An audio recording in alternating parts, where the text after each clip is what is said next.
There comes a time in every life when the winds do howl and the waters rise, when voices accuse and fingers point, when the world expects you to flinch, to crumble, to roar in return. But what dignity it is to rise, not with anger, but with a stillness that sings of inner fire.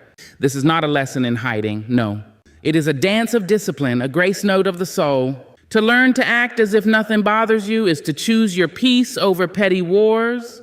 Let me tell you how. There is a quiet thunder in the way a woman holds herself when the world tries to pull her apart. Not with clenched fists or wild eyes, but with her spine straight and her gaze steady, as if to say, I have seen greater storms than this. Poise is not born in comfort. It is carved from chaos. It is shaped when the night is too long, the hurt too sharp, and still she rises, lips pressed into a soft line, shoulders draped in quiet courage. Poise is not a performance. It is the soul's decision to keep its balance when everything else around it sways. It is knowing the fire burns, but refusing to let it consume your voice. A poised spirit walks into a room and shifts the air, not because it demands attention, but because it commands respect. It's the elegance of restraint, the dignity of not reacting, even when reaction is deserved. It is not the absence of pain, but the presence of power. Power that does not boast, power that does not chase validation, power that whispers, I know who I am, and keeps moving, unfazed, undisturbed.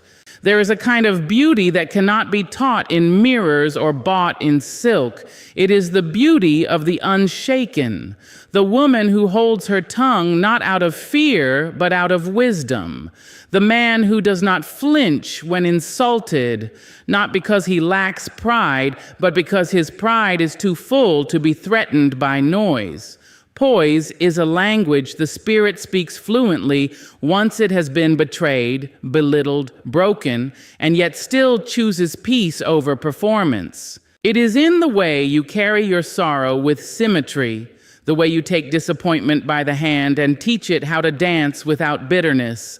It is how you answer ignorance with grace, how you face injustice without folding into rage. It is not silence, but a kind of melodic quiet that sings of self-mastery.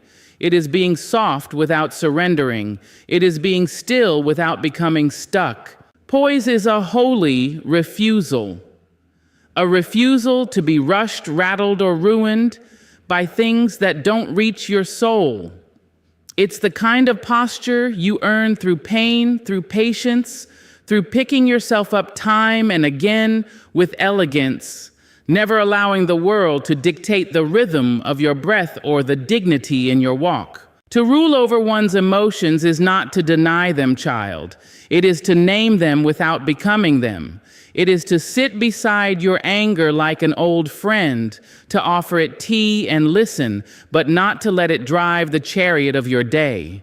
Emotional sovereignty is the quiet crowning of the self.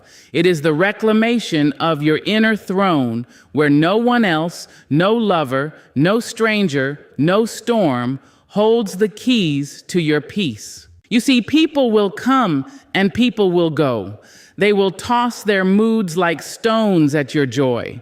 They will spit their judgments and wear their own wounds as weapons, hoping you will bleed beside them. But when you are sovereign, you do not react like the wind to every open window. You do not sway with every opinion. You are not a leaf, darling. You are the root. You do not float, you ground. You do not flee, you remain. You are not at the mercy of other people's weather. To be emotionally sovereign is to feel everything fully and still choose your response with care. It is to know that someone else's chaos is not your invitation to abandon yourself. It is to observe the storm without becoming the storm. And oh, what discipline that takes. To feel that rising heat in your chest, the sting behind your eyes, the ache in your belly, and still say to yourself, I will not be moved unless I choose to move. That is not weakness. That is sacred strength. And this strength, it does not shout. It does not throw tantrums in crowded rooms. It does not seek revenge or beg to be understood. It sits in silence, not because it has nothing to say, but because it has already heard its own voice, and that is enough. It is the kind of mastery that makes you magnetic, not for how loud you are, but for how grounded you remain when the ground itself shakes. Emotional sovereignty means refusing to be baited by disrespect. It means smiling not as a mask, but as a reminder that your joy is not on loan. It means you do not hand over your mood like a coin to every petty toll booth you pass. You do not let your heart be tugged around by the immaturity of others. You do not let your spirit be hijacked by offense or by flattery. Both are dangerous when they lead you too far from your center. There is a noble quiet in the emotionally sovereign being, a calm earned through nights of unraveling and days of rebuilding. It's not about detachment, no, but about deep-rooted presence, about knowing your emotions are visitors, not rulers, that your pain may visit, but it does not inherit your crown. Your fear may speak, but it does not hold the mic. Your loneliness may knock, but it does not move in without your permission. There is a kind of dignity that does not make a sound. It does not beg for acknowledgement. It does not shout its name in crowded places. It walks in quietly, but all the walls recognize its presence. Silent dignity, child, is the garment worn by those who have known both praise and humiliation and have chosen to be owned by neither. It is the deep breath you take before answering cruelty with calm. It is the still gaze that does not flinch when insulted because it knows what stands behind it, a life lived in truth. It is not silence born of fear or passivity. No, it is the silence that comes after wisdom has spoken within. It is the quiet of someone who has nothing to prove because they have already proven it to themselves. It is the stillness that says, I will not descend into noise, even when provoked. Silent dignity is a river that flows beneath the surface, strong, steady, carrying centuries of resilience in its current. And it is most radiant in the face of injustice. When the world expects you to grovel, to break, to defend your humanity with rage, silent dignity responds with presence. It does not lower its standards to match the moment. It lifts the moment up with its very posture. You see, when you stand in silent dignity, you remind those who would diminish you that you cannot be made small by smallness. Your silence becomes a mirror in which others must see themselves. This kind of dignity does not come cheap. It is earned slowly through seasons of biting back words that would only feed the fire, through years of carrying wounds that never made it to the surface because healing happened beneath the skin. It is the way an elder looks at the world, with eyes that have seen too much to be impressed by cruelty and too deeply to be seduced by shallow praise. It is a knowing, and that knowing does not need applause. Silent dignity is the refusal to argue with someone who is committed to misunderstanding you. It is the grace to walk away without dragging peace behind you. It is the strength to stay soft in a world that mistakes volume for value. There is something holy about a person who knows they are right and does not raise their voice to prove it. Something divine about the one who can sit through a storm of noise and still hear their inner melody humming clear, unwavering, unshaken. When you carry silent dignity, you do not flinch at gossip, for you are not made of rumors.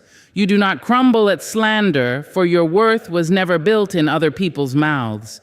You do not lash back at provocation, because your power is not performative. It is planted. It is rooted. It is old as the earth itself, the kind of dignity that walks beside you even when you are alone, that tucks you in when the world is cold. that reminds you who you are when the noise tries to make you forget. Restraint, my dear, is not weakness. It is wisdom dressed in discipline. It is the art of pausing when every bone in your body begs to react. It is the sacred space between impulse and response, the breath you take before the storm inside you speaks. And it is in that breath, that small holy pause, where your truest self is revealed. The mirror of restraint does not reflect the face you show the world when all is calm. It reveals who you are when the world dares you to unravel. We have been taught to believe that strength is loud, that power must always assert itself, that to be seen is to be vocal, sharp, unrelenting. But the soul knows better. The soul understands that some of the greatest strength lies in holding back, not out of fear, not from suppression, but from sovereignty. Restraint is the practice of refusing to let others drag you out of your divine alignment. It is saying, you do not own my reaction. I will not loan you my peace for the price of temporary satisfaction. When you choose restraint, you become a mirror for those who have not yet learned to govern themselves. They throw their fire, and in your calm, they see the chaos in their own reflection. They raise their voice, and in your silence, their volume becomes an echo. You show them, not with words, but with presence, how power is not proven in the shout, but in the stillness that refuses to bow to provocation. Your restraint reveals their restlessness. Your steadiness exposes their need for reaction as validation. And yes, there will be moments when every thread of your dignity feels stretched thin, when you could burn bridges with a single sentence, when you could wound with truth or clap back with elegance. But to restrain yourself is not to silence your soul. It is to trust that your spirit does not need to flex to be felt. That your presence, your integrity, your history, your prayers, all of it, is louder than anything you could say in anger. This mirror, this quiet clarity, shows you yourself too. You begin to see where your triggers lie, where old wounds still whisper, where your pride seeks to be fed. And instead of obeying those ancient voices, you bow only to your higher self. You walk away from the bait. Not because you are blind to it, but because you are bigger than it. You have learned that sometimes the highest act of courage is to close your mouth, lift your head, and let the moment pass without clinging to your name. To hold your tongue when it burns, to soften your face when it stiffens, to unclench your hands when they itch to point or punish. That is a sermon the soul preaches without sound. That is mastery, quiet and shining. The mirror of restraint reflects not how the world treats you, but how you choose to treat yourself in return. It is the way you answer chaos with a straight back and a full breath. The way you choose peace, not because you lack the words, but because your peace is more valuable than being right. There is a sacred posture one adopts when they've learned to walk with giants. Not the giants of fame or fortune, but those whose spirit stretches across time. Elders, ancestors, warriors of the heart who endured without bitterness, who stood tall when the world tried to shrink them. To walk with giants is to walk knowing you do not walk alone. It is to feel the weight of legacy pressing gently on your shoulders, reminding you that you were never meant to crawl through life when you were born of people who sang through suffering and still raised their heads toward heaven. Giants do not move quickly. They do not rush. They have no need to prove their presence. Their very breath shifts the room, and their silence speaks volumes. When you walk with giants, you walk slower, deeper, more mindfully. You speak less but say more. You begin to understand that power is not in how fast you respond, but in how thoughtfully you move. You walk with a quiet reverence, as if every step is a conversation with the earth, as if the ground itself remembers who you are becoming. To walk with giants is to carry the grace of those who came before you, those who bore injustice with poise, who answered cruelty with clarity, who kept their joy braided into their grief. It is to remember that your dignity is not a personal achievement, but a collective inheritance. And with that knowledge, your walk becomes an offering. Your restraint, your wisdom, your unshakable calm, they are not just for you. They are echoes of the ones who held their peace so you could have yours. These giants, they taught us without raising their voices. They showed us that you don't need to shout when you know where you stand. That humility is not the absence of greatness, but the quiet presence of it. That your name doesn't have to be on billboards to be etched into eternity. You begin to understand that walking with giants is not about being seen.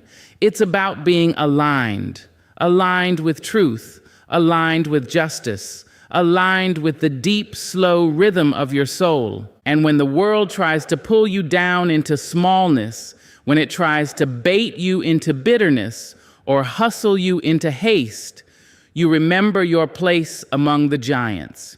You remember how they moved with patience, how they responded with vision, how they chose legacy over momentary applause. You remember that you are descended from those who endured the unimaginable and still created beauty, who planted seeds of hope in soil soaked with sorrow and still managed to bloom. And in remembering them, you become them, not in body, but in spirit. The spirit is not born strong, child. It is shaped. It is stretched. It is softened and sharpened through the ritual of living. Just as the body must sweat and strain to become agile, the spirit must ache to become wise. Training the spirit is not an act of ease. It is an act of reverence. It is rising every morning and choosing integrity when convenience would do. It is standing still in the middle of noise and listening for the quiet voice within, the one that speaks not of ego, not of pride, but of purpose. To train the spirit is to enter into relationship with yourself, not just in joy, but in discomfort. It is sitting with your own shadows and not flinching. It is naming your anger without letting it rule, touching your sadness without letting it drown you. The spirit grows through these conversations, intimate, silent, often painful. You learn not to escape what you feel, but to shape it, like clay in the hands of a sculptor. The fire does not destroy the spirit. It refines it if you let it. This kind of training is quiet. It happens in the choices no one sees, when you forgive and no one says thank you, when you walk away and no one knows what you held back, when you are kind not because they earned it, but because you decided you would not be changed by someone else's cruelty. You are building muscle in your soul every time you choose grace over reaction, vision over vengeance, patience over panic. The spirit learns through repetition, not in the grand gestures, but in the daily rituals of choosing what is noble over what is easy. And child, the spirit gets tired. It will ask you to quit. It will whisper, "What's the use?" when nothing seems to change. But you remind it that you do not train for applause. You train for alignment, for strength that cannot be taken, for a peace that does not beg to be validated. You are shaping your spirit into something that can carry you through storms with dignity intact. You are teaching it not to sway with the winds of opinion, but to root itself in truth, deeper than circumstance. In this training, there are no shortcuts, no cheat codes, just presence, patience, and prayer. You learn to honor your pace. You begin to trust your rhythm. You start to see that every challenge, every betrayal, every silence from those you thought would stay is part of your training. Not punishment, preparation. You understand that hardship is not a sign you are off your path, but often the very proof that you are walking it well. You begin to thank the fire, not because it felt good, but because it showed you what within you could not be burned. You begin to rise, not because you were unshaken, but because your spirit, trained and tempered, knew how to rise again. Life, my dear, is a grand stage, not always lit by spotlights, not always dressed in applause, but still a stage nonetheless. And whether you perform in silence or in sound, the act is yours alone to embody. The curtain rises each day with the sun, and it asks you, not for perfection, but for presence. Not for the script the world wrote for you, but for the truth etched quietly in the marrow of your bones. The stage of life demands not that you impress, but that you reveal. And you must understand, not everyone in the audience came to see you succeed. Some sit in silence, arms crossed, waiting for you to stumble. Others will clap, but not for you. They applaud what they project upon you.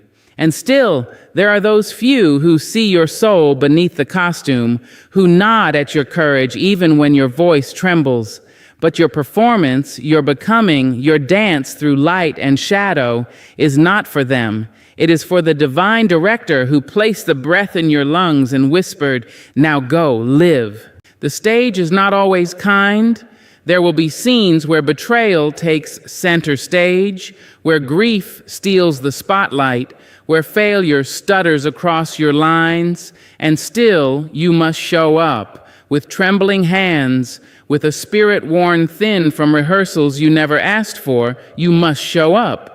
Because the greatest act of all is not the performance, it is the persistence, the grace to keep standing when your knees buckle, the humility to begin again when the last act brought you to your knees, the courage to improvise when life hands you silence where you expected song. And oh, how often life hands you silence, empty spaces where applause should have been, quiet where you expected recognition, shadows where you thought light would pour in. But even then, especially then, your task remains the same: to honor your role with dignity, to carry your truth like a torch, even if no one else sees the flame. Because on this stage, the audience does not decide your worth. The mirror of your soul does. You are not here to entertain. You are here to embody. This stage, with all its turning scenes and abrupt intermissions, asks you not to be a character, but to be real, to weep when needed, to laugh from the belly, to whisper wisdom when others expect silence. You learn that the costume does not make the character. The titles, the praise, the applause, they fall away like tattered fabric.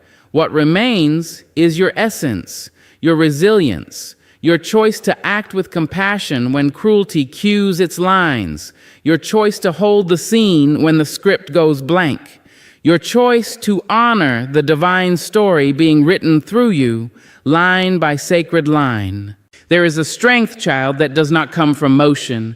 It does not shout, it does not scatter, it does not busy itself to prove its value. It sits, it waits, it listens. Stillness, when understood, is not the absence of action. It is the presence of mastery. It is a throne carved in the center of chaos, where a person may sit unshaken, unbothered, unmoved by the noise that would pull lesser souls into frenzy.